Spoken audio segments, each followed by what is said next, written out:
Que abran su Biblia en el capítulo 37 del libro de Génesis y vamos a leer los versículos del 1 al 11.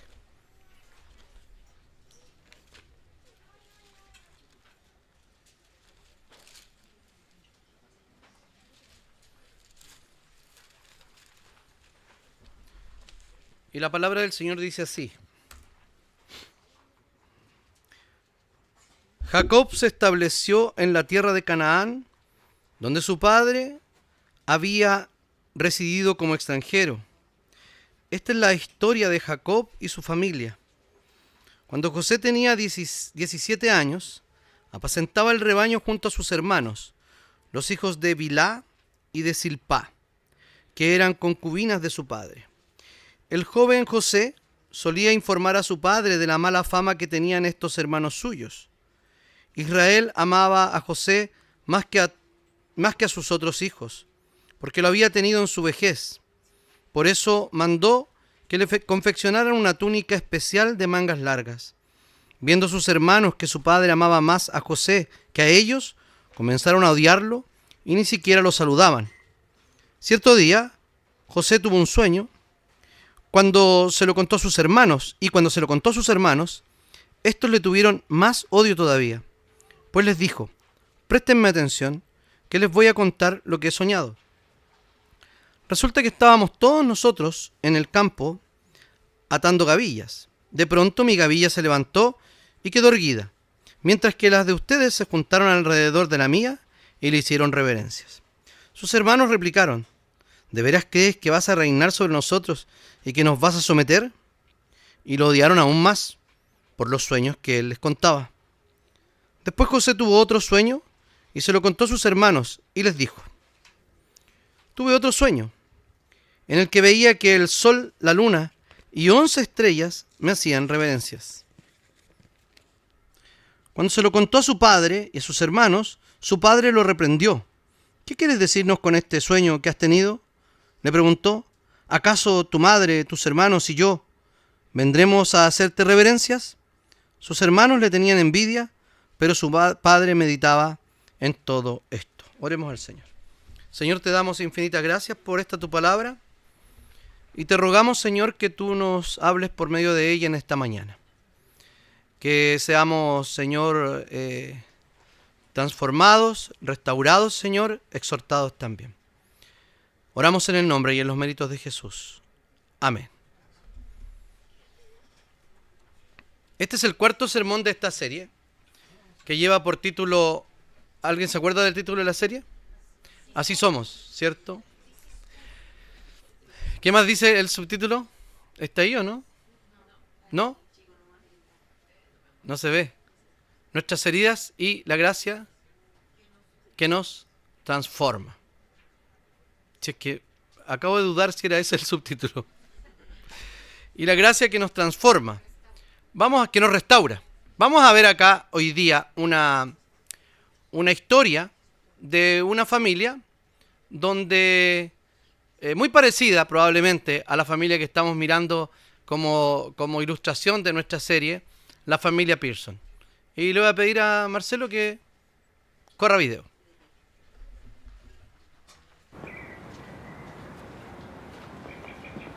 ¿Qué le dijiste?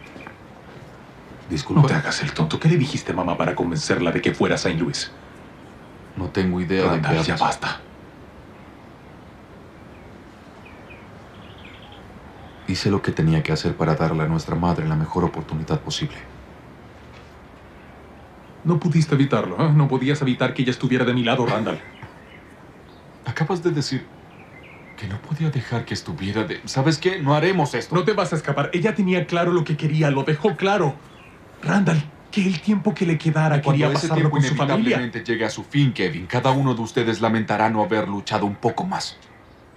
No lo hagas. No te vayas, Randall. Randall. Randall. ¿Qué, viejo? Oye, oye. Quítame la mano de ¿Y encima. qué vas a hacer, ah? ¿Qué vas a hacer, Randall? ¿No soy un ladrón de bolsos? ¿Vas a pegarme un puñetazo? Hice lo que tenía que hacer para ayudar a nuestra madre. Sí, Ok. sin pensar en lo que ella quería, ¿verdad? Sin pensar en lo que ella necesitaba. Oye, ¿quién demonios es? ¿Qué? Hola. Lamento llegar tarde a la fiesta. Este no es un buen momento, Madison. No, de hecho es un momento perfecto. Daré un paseo. Randall. ¿Sabes qué, Kevin? No me alejaré de esta conversación. Randall, por favor. ¿Crees que sabes No lo que es puedo hacer mejor esto para ahora. ella porque pasaste un día con ella? ¿Porque la llevaste al estreno de una película? Creo que sé que es lo mejor para ella porque nos lo dijo, Randall. Y tú ¿Cómo se lo te atreves? quitaste. ¿Cómo te atreves a hablar así después de 40 años? ¿Cómo te... No. ¿Cómo me atrevo a qué? ¿Cómo te atreves a fingir que te importa lo que alguien más quiere aparte de ti?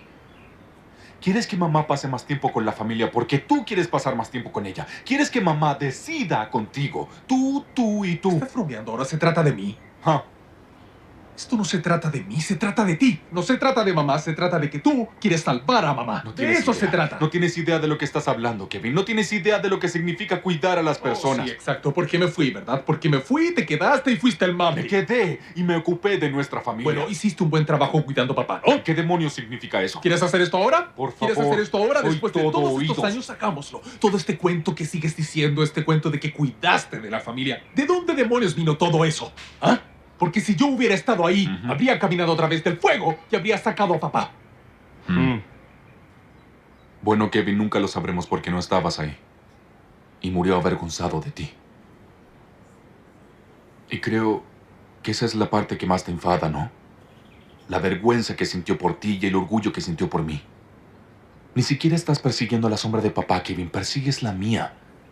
Pero nunca serás él y nunca serás yo, porque nunca sabrás cómo es dedicarte a nadie más que a ti mismo. Podrás fingir, pero solo será una actuación. Una cansada y rancia actuación.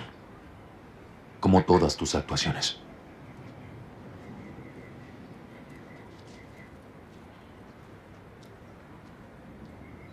Sabes, solía pensar que el peor día de mi vida fue cuando papá murió.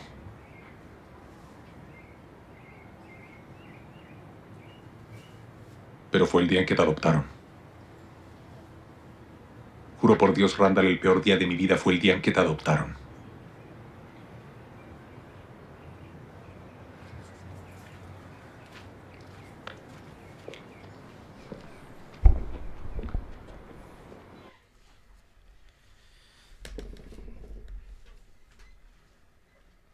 Hay heridas que no comienzan con una gran pelea como esa. Esa pelea que acabamos de ver es una pelea que está acumulada por años. Los que todavía no han tenido la bendición de ver la serie, o los que ya la están viendo, podemos ver que hay hartas alusiones allí a la vida de estos hermanos, de los hermanos Pearson. Voy a hacer spoiler nomás. El papá muere en un incendio, después del incendio, pero van a ver cómo muere, así que es súper entretenido eso. Parte de la historia, digo. Entonces Randall sí estaba allí y el otro no estaba. Siempre se acusaron de eso. Se acusaron de uno buscar el bien personal y el otro de querer reconocimiento por cuidar siempre de la familia y ser el que siempre estaba presente, el que siempre estaba allí, el niño bueno. No comienzan entonces con una gran pelea. Comienzan con una mirada, con una comparación, como en la historia que acabamos de ver, no solo allí, sino acá, con una preferencia evidente, porque José era preferido de su padre. Y evidentemente, Rebeca siempre prefería más a Randall, más que a sus dos hijos biológicos. Y la razón era porque, o se explicaba, lo trataban de explicar, porque era adoptado. Entonces necesitaba cierta protección más. Y cierta integración, porque además era negro. Y vivía en un barrio de blancos, etc. O sea, ni siquiera ellos lo criaron como un niño negro, porque ni siquiera lo llevaban a la peluquería de los negros. Entonces el cabro chico tenía sarpullido en la cabeza, no controlaban eso. Los papás aprendieron a vivir con Randall y él aprendió también a vivir de manera herida, siempre, pero en esa familia. Entonces, comienzan estas peleas con una frase que alguien dijo y que nadie corrigió, o con una conversación que ellos nunca tuvieron, o con la sensación de que uno fue más visto, fue más celebrado, fue más escuchado y fue más amado que el otro. Estas peleas entre hermanos pueden estar guardadas durante años. Los que tienen hermanos probablemente se ven reflejados de alguna manera en esta escena de Randall y Kevin discutiendo por quién realmente quiere más a su mamá, quién realmente está buscando el bien de la mamá y no el bien personal. Entonces uno puede seguir compartiendo comidas, la mesa, las fotos familiares, los recuerdos, las celebraciones, los cumpleaños, y sin embargo, debajo de todo, puede haber una historia que está corriendo en paralelo, de celos, de resentimientos, de competencia, de dolor. Es posible que esto esté sucediendo acá en nuestra propia iglesia, entre nosotros, viviendo historias paralelas, sensaciones paralelas que no me permiten amar al otro. En esta escena no discuten solo por el evento de si la mamá que está enferma va a recibir tratamiento o no.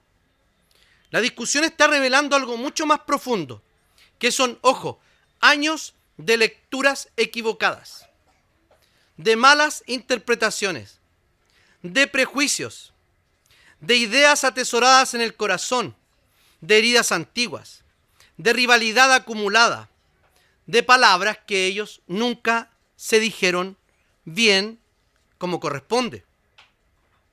Eso es lo que pasa muchas veces también en las familias. Y también, como dije, puede pasar y pasa en la iglesia. Porque la iglesia también es una familia. Y en la familia de la fe podemos, se pueden producir comparaciones. ¿Sí? Tales como, ¿quién es más reconocido? ¿A quién el pastor visita más?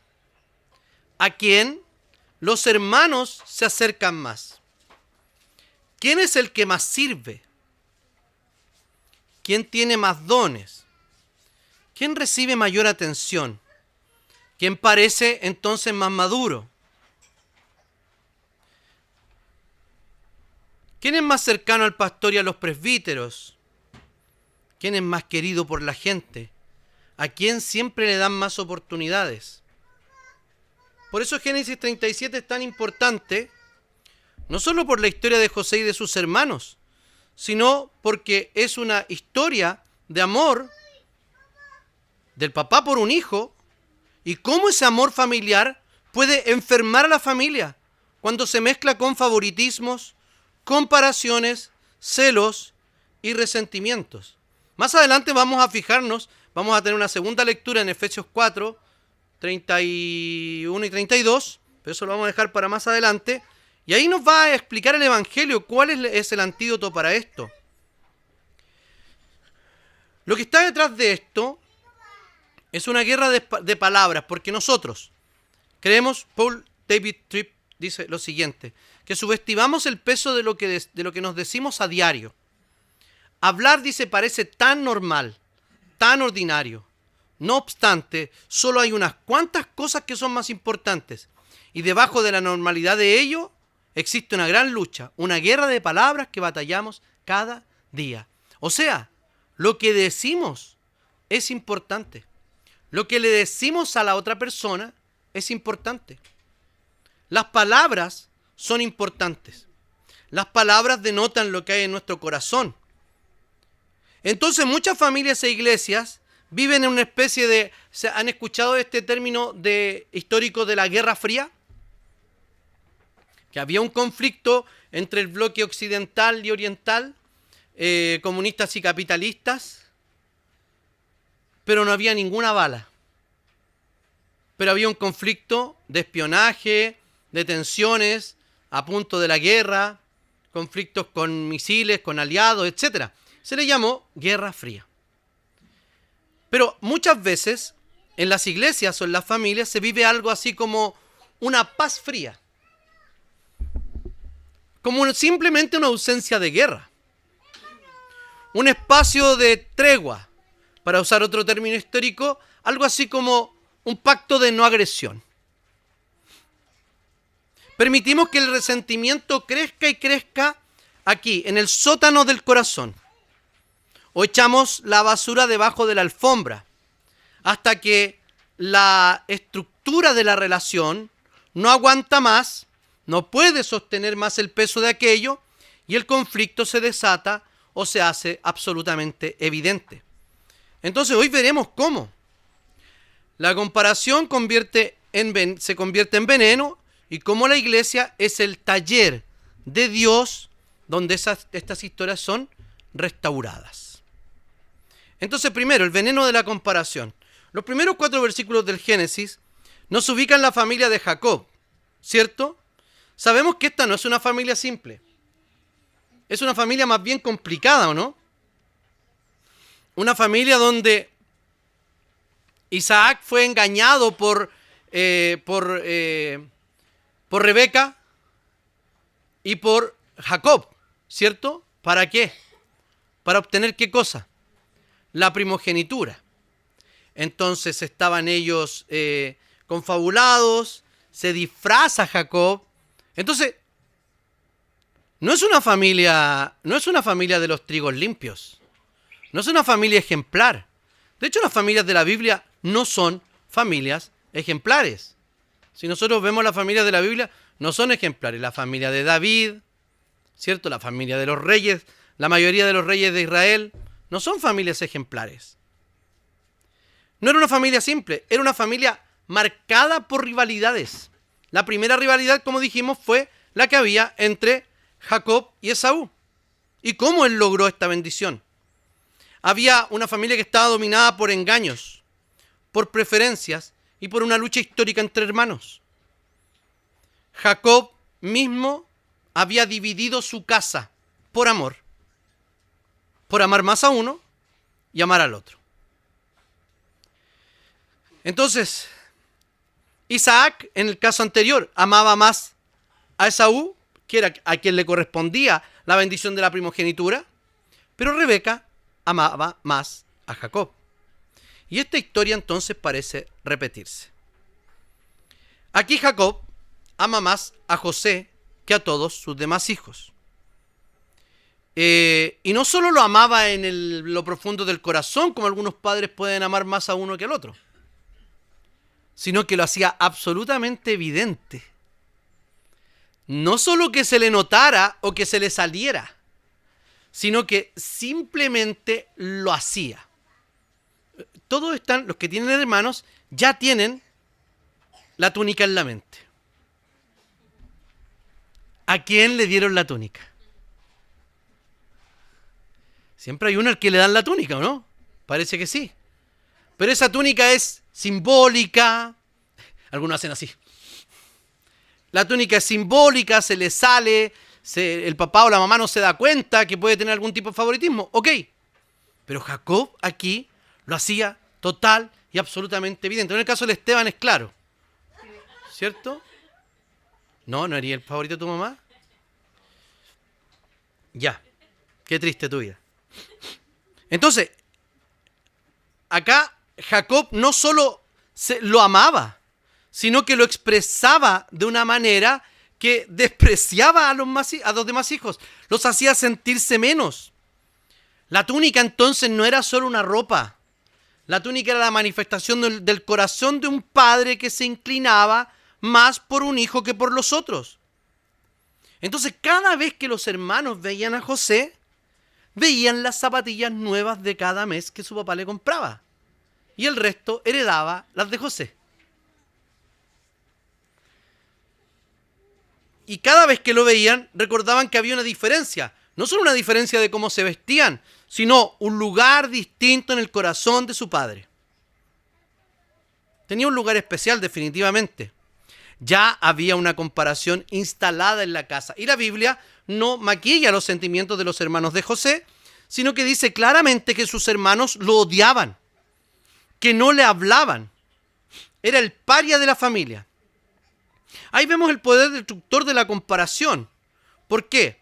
Porque antes de la violencia que todos sabemos que hubo, primero se rompió la relación, se rompieron las palabras. Antes de que José fuera vendido, la conversación ya no era sana. O sea, ellos llegaron a considerar la posibilidad de matar a su hermano, luego de hacerlo pasar por muerto, luego, y todo lo que nosotros sabemos, mancharon la túnica, armaron toda una parafernalia para contarle a su padre que su hermano estaba muerto. Entonces, antes de que la familia se quebrara externamente con la venta de José, la familia ya estaba quebrada internamente. Habitualmente, cuando entra agua al barco, no al bote, cuando entra agua al barco, es porque la fisura ya estaba hecha. El problema no es que entró el agua, el problema es que había una fisura en el barco y por eso el agua entró. Entonces muchas veces nosotros creemos que los conflictos son conflictos por sí mismos. Sin embargo, no. Hubo tiempo de descuido, hubo tiempo de maltrato, hubo tiempo de envidia, hubo tiempo de guardar cosas en el corazón, hasta que al final, tanto va el cántaro al agua, que al final se rompe. Entonces, hace eso, la comparación, convierte al hermano en una amenaza, hace que el don de otro me moleste, hace que la bendición que tiene otro, sobre todo, llamémosle bendición, o la prosperidad material del otro, me parezca injusticia. Hace que el lugar del otro parezca un desprecio hacia mí. O sea, si él está allí, entonces porque me despreciaron a mí. Esto pasa entre los hermanos de sangre, pero claramente también pasa aquí en la iglesia. A veces no soportamos que otro sea visto. No soportamos que otro ocupe incluso este lugar donde estoy parado yo. No soportamos que otro sea invitado a una casa. No soportamos que otro sea reconocido en público o delante de nosotros. No soportamos que otro tenga dones que nosotros no tenemos. Entonces, en lugar de alegrarnos por otros, comenzamos a medirnos y a compararnos, y en vez de servir juntos, comenzamos a competir. Esto es un mal que está muy arraigado, y déjenme decirlo, en esta iglesia. Cuando yo sirvo, cuando alguien sirve, siempre no solo la tiene, sino accede a la tentación de mirar lo que el otro no está haciendo y que yo lo estoy haciendo solo. Entonces lo dejo de hacer. Compararse con otros no tiene ningún beneficio, absolutamente ninguno. Entonces, en vez de servir juntos, como dije, comenzamos a competir. Y en vez de ver al hermano como un regalo, como un aliado, lo empezamos a ver como un enemigo. Lo empezamos a ver como un rival, con alguien contra quien tenemos que competir. Entonces, cuando la comparación entra en la iglesia, la comunidad se comienza a enfermar. Esto nos debería obligar ¿a qué? A mirarnos con absoluta honestidad. Podemos saber que somos familia en Cristo, pero podemos también seguir tratándonos como competidores. Podemos cantar juntos y al mismo tiempo compararnos. Podemos servir juntos, pero al mismo tiempo estar resentidos porque al otro le reconocen más su servicio que a mí. Podemos hablar de gracia, sin embargo, no estamos dispuestos a vivir por gracia, a vivir midiéndonos quién recibe más atención. Entonces, una iglesia sana no es una iglesia donde nadie siente celos. No. Es una iglesia donde los celos se tratan, donde el pecado se abandona, donde la gente se compara, pero trata de mirar a Cristo. Una iglesia entonces sana no es la que está totalmente ausente de estos pecados, sino una iglesia sana es la que aprende a traer esas cosas a la luz de la palabra de Cristo Jesús. Porque lo peligroso no es solo sentir, o no es sentir la tentación de compararnos con los demás. Lo peligroso es permitir que esta comparación comience a gobernar nuestro corazón. Y aquí hay preguntas que debemos hacernos. La Biblia dice que debemos llorar con los que lloran y alegrarnos con aquellos que se alegran. Pero seamos honestos. Es más fácil llorar con los que lloran que alegrarnos con aquellos que están alegres. ¿A quién me cuesta celebrar? ¿De quién me molesta escuchar cosas buenas? ¿Con quién me comparo yo dentro de mi familia o dentro de la iglesia? ¿A quién estoy mirando como rival y lo debería mirar como hermano? La comparación entonces nunca se queda quieta. La comparación nunca va, es una especie de semilla o de raíz en realidad, que si no se confiesa comienza a crecer. Nos incomoda la relación con otro, luego nos distancia del otro, luego hay resentimiento y después palabras duras, ruptura y colapso. ¿No es así como pasó con José y sus hermanos? Entonces, aquí, en la escena que acabamos de ver, no en la Biblia, sino en los Pearson, ambos hermanos, por su competencia, fueron víctimas de las palabras del otro. Y vamos a hablar sobre las palabras. Ellos sacaron todo lo que tenían en el corazón. Y estoy seguro que algunos hasta celebramos lo que le dijo al otro. Porque fue una discusión a espadas y los dos se dañaron mucho. Sobre todo cuando Kevin dice, si yo hubiese estado allí hubiese pasado esto. Y Randall muy inteligentemente le dice, nunca lo vamos a ver, porque tú no estabas. Y él se había ido de la ciudad a buscar su futuro. Tampoco era culpable de no estar por cuando sucedió el incendio y su papá muere. Pero no se preocupen porque el papá muere en el primer capítulo y está presente en toda la serie. En segundo lugar, es que tiene como 10 años ya la serie. Las heridas no confesadas terminan hablando en contra del hermano. Después en la escritura viene el episodio del 5 en adelante, el 5 al 11 viene el episodio donde José cuenta los sueños, ¿cierto? Y básicamente está diciendo que sus hermanos se inclinan delante de él. El segundo sueño es que el sol y la luna y 11 se inclinan ante él. El texto no se detiene a evaluar psicológicamente a José, diciendo, es un tipo de narcisismo, o no dice nada. Solamente nos cuenta que él tiene sueños que Dios le había dado, según él, y que se los presenta sabiamente a sus hermanos. ¿Ya?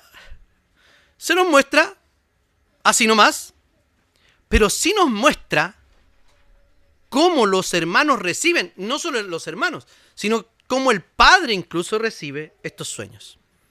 El papá le pregunta en el versículo 11, ¿acaso tu madre y yo y tus hermanos vas a reinar tú sobre nosotros? ¿Te vas a inclinar? ¿Te vamos a rendir pleitesía? Y dice el texto, por lo menos 3 veces, que después de cada sueño, y lo odiaron aún más. Uno puede decir, se lo merece José. Se merece que lo hayan vendido. Entonces, la reacción de los hermanos no nace de la nada. No es que aquí todos los hermanos son profundamente malos de la nada. Sí, son profundamente malos y nada justifica que uno venda a sus hermanos. ¿A quién quieres vender, Mariela? Estás con una cara de... ¿Quieres vender 2?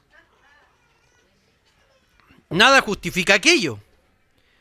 pero ya había dolor, había distancia provocada por quien debía ser el catalizador, el que aglutina el gluten de la familia, ¿cierto? Es el propio padre. Había esa historia ya acumulada. Entonces, el sueño de José no cae en una familia sana. O sea, cae en el peor lugar donde podía caer un sueño como ese. Porque es como la guinda de la torta. El papá lo prefiere toda la vida y de repente aparecen estos sueños de que yo los voy a gobernar, ustedes se van a inclinar delante de mí. Esta familia no sana era una familia que ya estaba llena de comparaciones y de resentimientos. Y esto es profundamente real, ¿saben por qué? Porque a veces una frase pequeña produce una reacción enorme.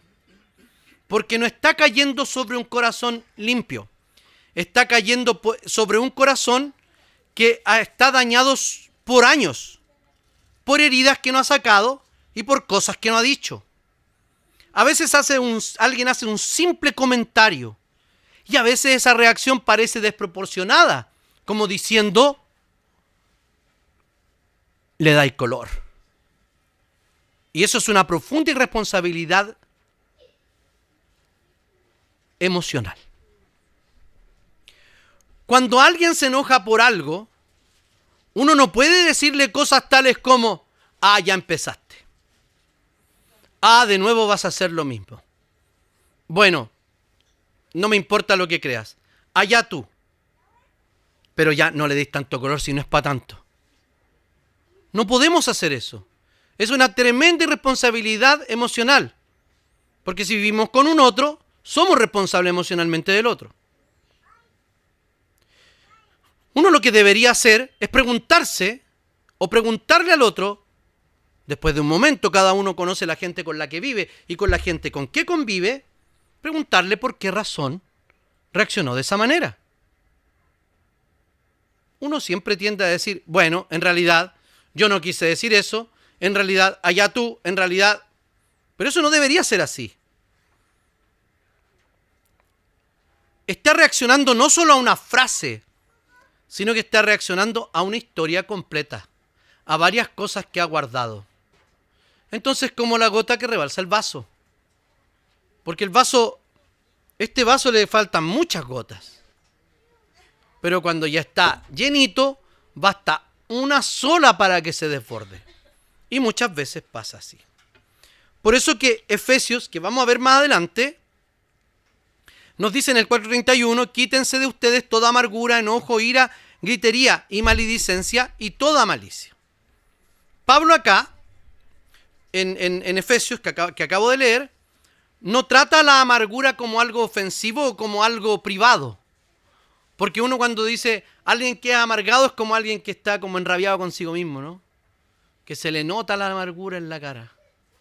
Tiene cara de amargado. Bueno, eso es verdad. Hay gente que tiene mucha cara de amargura. Algunos por costumbre, otros por realidad. Pero la amargura no es solamente me siento herido. La amargura es una herida que ha comenzado a gobernar mi juicio, mi manera de mirar a otros. Es una memoria que aprendió a acusar a los demás. Es una historia que ya no buscó redimir, sino que ya empezó a usar las palabras contra el hermano.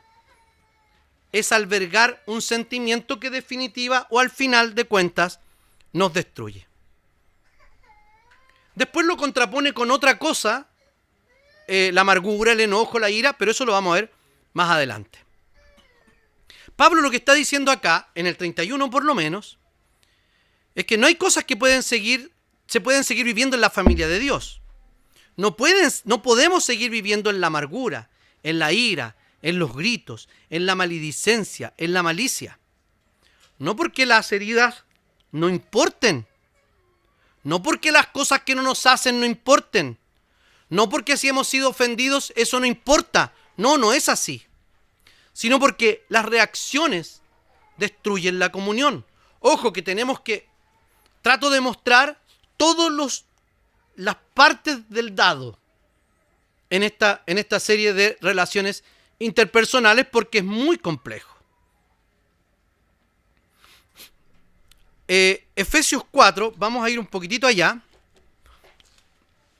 Ya nos dice, ya empieza a hablar, un poquito antes, en el 21, dice que había una forma contraria a vivir al Evangelio, que era hablar mentira al hermano. Por ejemplo, ya los pleitos, la difamación, etcétera, etcétera.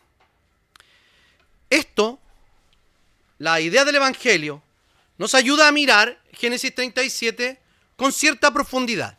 ¿Por qué? Porque los hermanos de José no solo tenían un problema con José.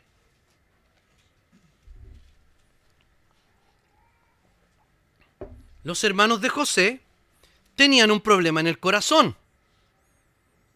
Problema que había sido producido, alimentado, encendido por su papá. Pero finalmente era un problema que tenían en el corazón.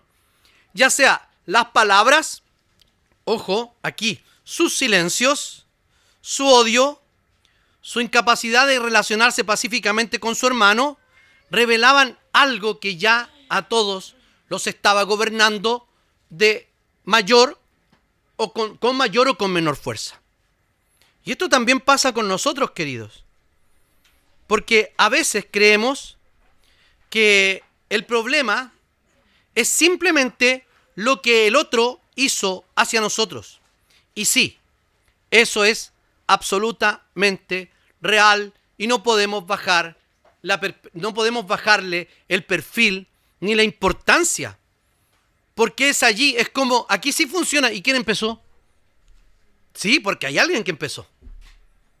Aquí empezó Jacob, claramente empezó Jacob, su papá. Y los hermanos le dieron cabida a aquello.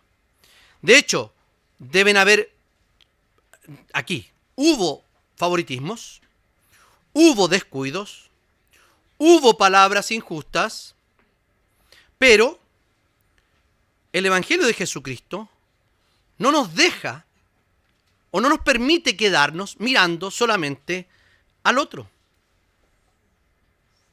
Dice que debemos tomar un segundo camino.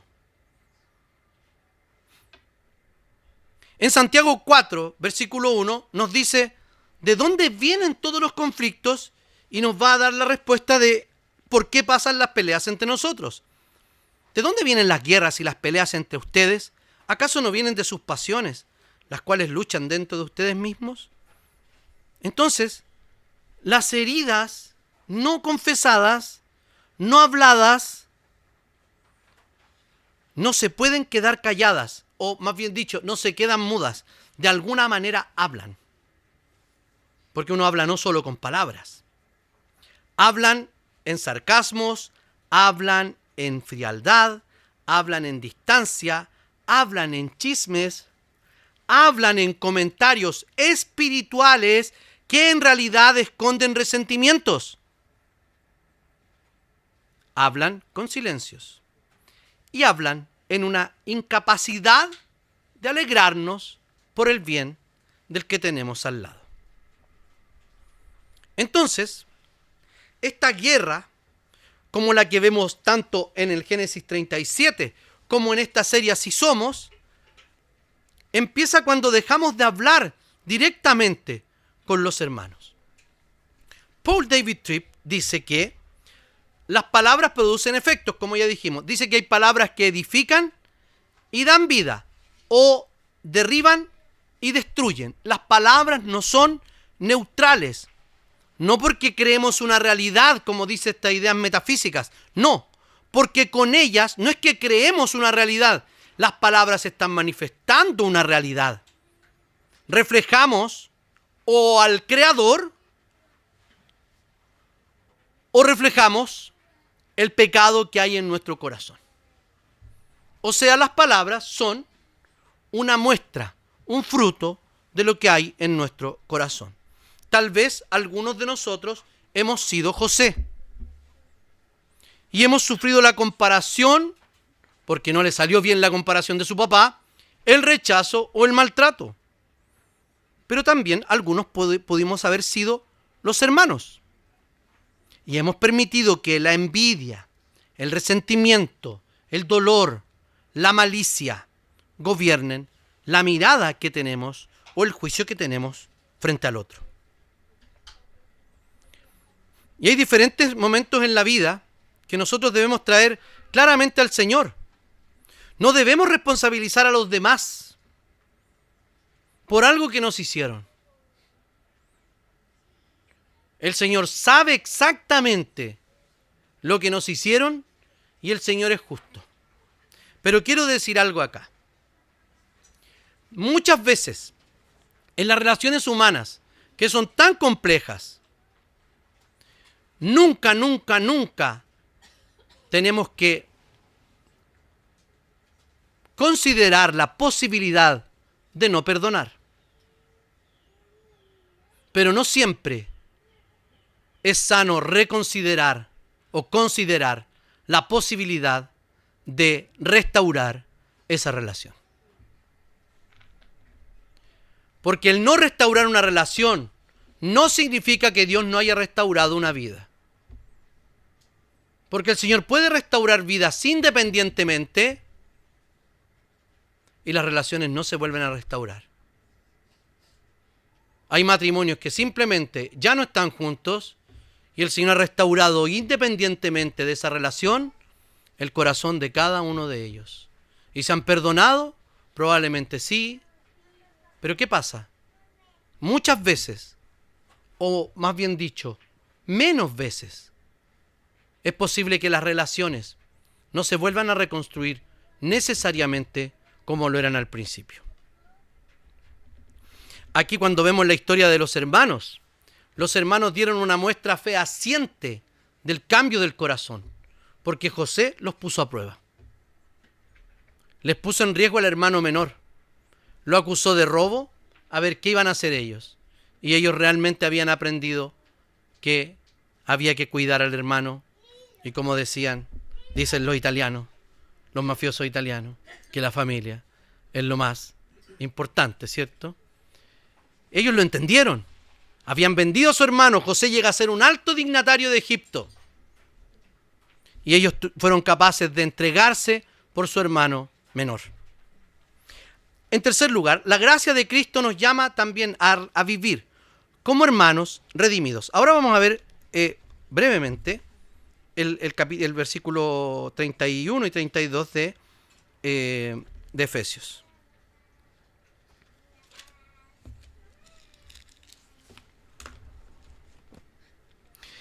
Abandonen toda amargura, ira y enojo, gritos y calumnias, y toda forma de malicia. Más bien sean bondadosos y compasivos unos con otros, perdónense mutuamente, así como Dios los perdonó a ustedes en Cristo. Entonces, aquí Pablo nos dice lo que debemos, no solo nos dice lo que debemos quitar y lo que debemos abandonar. Siempre Pablo nos da lo que tiene que reemplazarse por aquello. Nos dice que más bien tenemos que ser bondadosos y misericordiosos unos con otros. Lo cual resulta una tarea tremendamente difícil. Si no, pregúntenle a los hermanos de José. O preguntémosle a Randall y a Kevin, que habían tenido una relación tremendamente prejuiciada. Y perdónense unos a otros, así como también Dios los perdonó a ustedes en Cristo. Fíjense que el perdón no tiene ningún tipo de reserva. El Evangelio no nos llama solo a dejar de odiarnos. No se odien. No. Nos llama a aprender a vivir con hermanos. No basta decir, yo no le hago ningún daño a esa persona. Pablo dice por el contrario, sean bondadosos, sean misericordiosos. Entonces, la gracia, como dice un autor, no solo arranca la maleza, sino en su lugar planta un nuevo fruto. Y eso es muy importante porque algunas personas creen que la meta de una relación dañada es simplemente no pelear, ¿cierto? Pero el Evangelio apunta más hondo. Cristo no murió simplemente para que dejemos de destruirnos, sino para que vivamos en una familia nueva. En la iglesia entonces no basta con una coexistencia fría. Si nos hemos perdonado, bueno, entonces vamos a vivir como perdonados. Como dije, las relaciones pueden ser distintas a lo que fueron antes, pero no puede haber reservas en el perdón. Entonces, aquí no significa que uno tapa el pecado, niega la verdad. No significa decir, ok, aquí no ha pasado nada. No es así. No enseña un perdón superficial ni tampoco un arrepentimiento superficial, sino que enseña una restauración, una transformación en el corazón. ¿Por qué? Porque en la relación con esa persona ya no voy a tener amargura. La amargura será quitada. El pecado también debe ser tratado, claramente. La malicia dice que debe ser abandonada. El perdón debe ser ofrecido. Y la reconciliación también requiere arrepentimiento, humildad y claramente un camino de reconstrucción. Entonces aquí podemos mirar el panorama completo de la historia de José. En Génesis 37 vemos que la herida nace con favoritismos, comparación, odio y ruptura. Y termina en una ruptura terrible. Pero más adelante, en el capítulo 50 de Génesis, José podía mirar su historia ya no de manera circunstancial, sino que podía mirarlo providencialmente. Podía mirar su historia como una manifestación de la soberanía de Dios. Y él mira y dice que prácticamente, o sea, miren, una persona que fue vendido por sus hermanos, que sufrió injustamente, no tomó venganza, sino que confió en el Señor hasta que finalmente el Señor mostró su misericordia para con todos. Entonces, él dice que eso fue producto del plan de Dios al final del Génesis. Eso es lo que dice José. Lo mira de manera providencial, lo pone en las manos de la soberanía de Dios. Esto no significa que Génesis 37 y nuestras relaciones sean absolutamente fáciles, porque no lo son.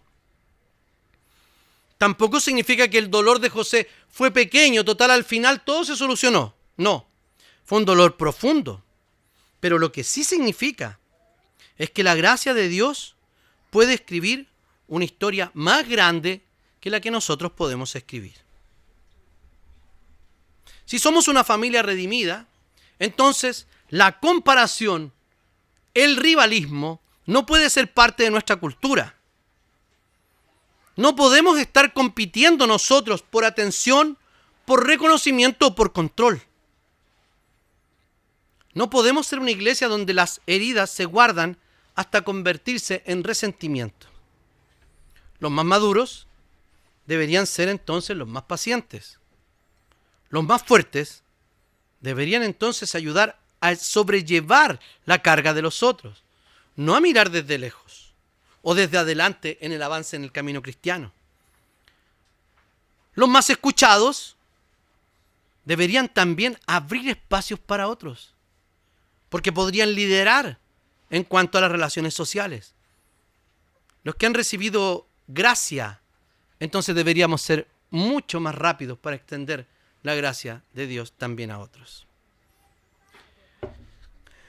Los que son heridos o los que están heridos, deberíamos poder encontrar en la iglesia un lugar donde podamos traer nuestro dolor, nuestra herida, sin ser juzgados ni aplastados, pero tampoco sin dejarnos como prisioneros de la amargura.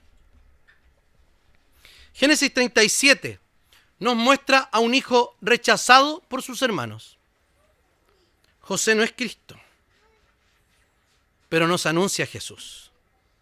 ¿Por qué? Porque su historia nos prepara para mirar al Hijo verdadero, al unigénito de verdad, al primogénito de la creación. Jesucristo es el amado del Padre. Él vino a los suyos, dice Juan, y los suyos no le recibieron. Pero todos los que le recibieron, les dio potestad de ser llamados hijos de Dios. Entonces, él fue rechazado. Fue vendido también por Judas. Fue humillado, fue entregado injustamente y llevado al sufrimiento. Pero a diferencia de nosotros, Jesús no respondió con amargura, sino que sus palabras en la cruz, ¿cuáles fueron? Señor, perdónalos porque no saben lo que hacen. Jesús no devolvió mal por mal. No usó su autoridad para vengarse, sino que fue a la cruz cargando con el pecado de todos nosotros, sus hermanos menores. Y desde la cruz abrió el camino al Padre, el camino al perdón. Entonces Efesios 32 nos dice, perdónense por eso, porque eso es muy sano, porque eso está bien para la vida. No. Nos dice, perdónense, así como Dios los perdonó a ustedes en Cristo. Entonces la base del perdón cristiano no es la herida, pero no que la herida no importe, no es que el daño no importe, sino que la base es quien cargó la culpa por nosotros. Fíjense que Cristo fue tratado como un enemigo para hacernos de su familia. Cristo fue rechazado para que nosotros fuésemos recibidos. Cristo cargó nuestros pecados para darnos misericordia. Soportó la amargura para enseñarnos a perdonar. Y Cristo fue herido para restaurar una comunión que nosotros mismos habíamos destruido. Entonces, la cruz nos humilla, pero también nos libera. Nos humilla porque nos dice que nosotros también necesitamos perdón de Dios. Nos libera porque nos muestra que ya no tenemos que vivir defendiendo un lugar, defendiendo nuestro lugar, o compitiendo con mis hermanos, o usando nuestras heridas como nuestra identidad final, como lo veíamos hace algunos días. La comparación entonces lo que va a hacer es destruir la comunión. El favoritismo nos va a herir. Los celos nos van a prejuiciar. La amargura se va a envejecer en nuestro corazón. Las palabras no dichas se van a transformar en murallas. Y las palabras dichas con malicia pueden ser profundamente destructivas. Pero el Señor, así somos, pero Cristo no nos deja así. El Evangelio no niega que venimos de historias heridas. No niega tampoco que hay familias donde hubo favoritismo, rivalidades, silencios, celos, palabras destructivas, abusos, etc. No niega que en la iglesia también podemos compararnos y competir. Lo que pasa es que el Evangelio nos invita que en Cristo no estamos condenados a vivir la misma historia familiar. No tenemos por qué replicar nuestras propias historias aquí. El Señor está construyendo una historia distinta para nosotros como iglesia. Por eso examinemos nuestro corazón para que el Señor quite nuestra amargura, quite la ira, quite los gritos, la maledicencia, incluso la malicia.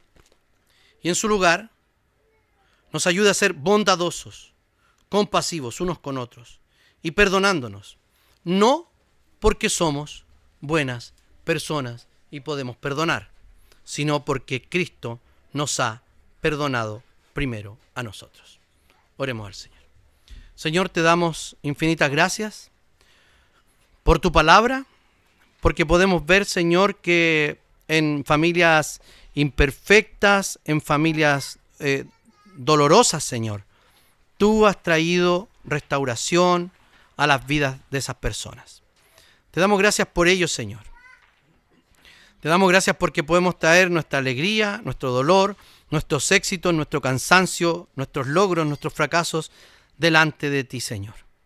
Permítenos vivir como una familia redimida, Señor, donde con gracia aprendemos a decir la verdad, a confesar los pecados, a sanar heridas antiguas, Señor, y a volver a mirar a los otros no como un rival, no como una competencia, sino como un hermano verdadero. Te damos gracias porque enviaste a tu Hijo, nuestro hermano mayor, a morir por nosotros. Amén.